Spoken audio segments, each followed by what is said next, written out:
भर में लोगों से कहना चाहता हूं, कम मेक इन इंडिया।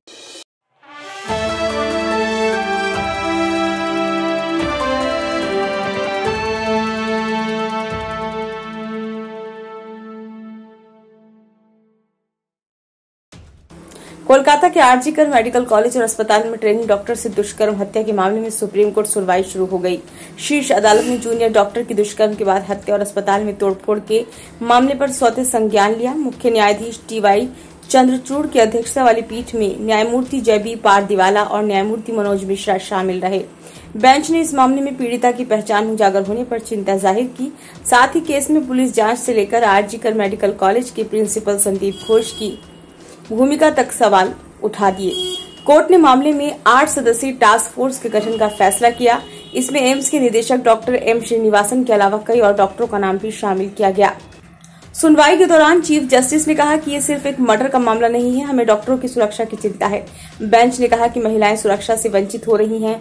बेंच ने ये भी कहा कि आखिर ऐसे हालात में डॉक्टर कैसे काम करेंगे। हमने देखा है कि उनके लिए कई जगहों पर रेस्ट रूम तक नहीं होते। आज महिलाएं तेजी से वर्क प्लेस में शामिल हो रही हैं। इनकी सुरक्षा सुनिश्चित करने और बदलाव लाने के लिए एक और बलात्कार का इंतजार नहीं कर सकते। चिकित्सा पेशे में हिंसा की आशंका बढ़ गई है।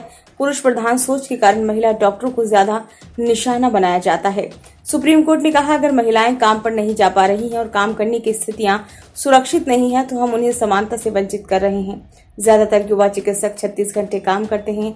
हमें काम करने की सुरक्षित स्थितियां सुनिश्चित करने के लिए राष्ट्रीय प्रोटोकॉल बनाने की जरूरत है। सुप्रीम कोर्ट ने कहा कि हम सभी स्वास्थ्य कर्मियों की सुरक्षा से संबंधित मामले पर विचार कर रहे हैं। इसलिए हम देश भर में विरोध प्रदर्शन कर रहे डॉक्टरों से अनुरोध करते हैं कि वे काम पर लौट आएं, क्योंकि इससे मरीजों को स्वास्थ्य संबंधी सेवाएं मिलने में दिक्कत आ रही है। सुप्रीम कोर्ट की तरफ से पीड़िता की पहचान उजागर करने को लेकर भी नाराजगी जाहिर की गई। कोर्ट ने कहा कि ये घटना दुखद है। सुप्रीम कोर्ट ने ऐलान किया कि इस घटना के बाद डॉक्टरों की स्थिति को लेकर नेशनल टास्क फोर्स बनाने जा रहे हैं। ये टास्क फोर्स कोर्ट की निगरानी में काम करेगी।